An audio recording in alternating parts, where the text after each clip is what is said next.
Injuries are a part of sports. As much as sports fans wish they weren't, the reality is when injuries occur, it's critical that the road to recovery starts right away. Whether an injury occurs in practice or in game, the road to recovery starts at that moment. So what's that process like? Well, let's find out. This is the main athletic training room, and it's located inside the Williams Center on the campus of UW-Whitewater. It's a place where all sports teams will find themselves at some point throughout the season. In this room, injuries can be evaluated, athletes can be taped up before practice, and this is where the healing process gets mapped out.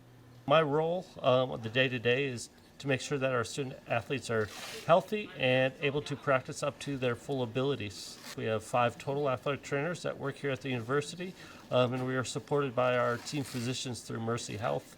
So again, our role is to kind of evaluate and kind of rehabilitate injuries. Typically, this isn't a place where athletes want to be because it means that they're being treated for an injury that will leave them sidelined without the ability to practice and, of course, appear in games.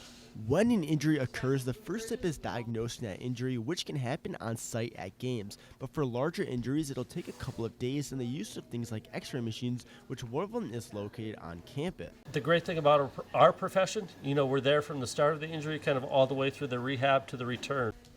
After the injury is diagnosed, the team of athletic trainers work to create a plan for that athlete that will help them recover through the use of things like physical therapy and, if necessary, surgery, which often isn't needed unless it's a major injury.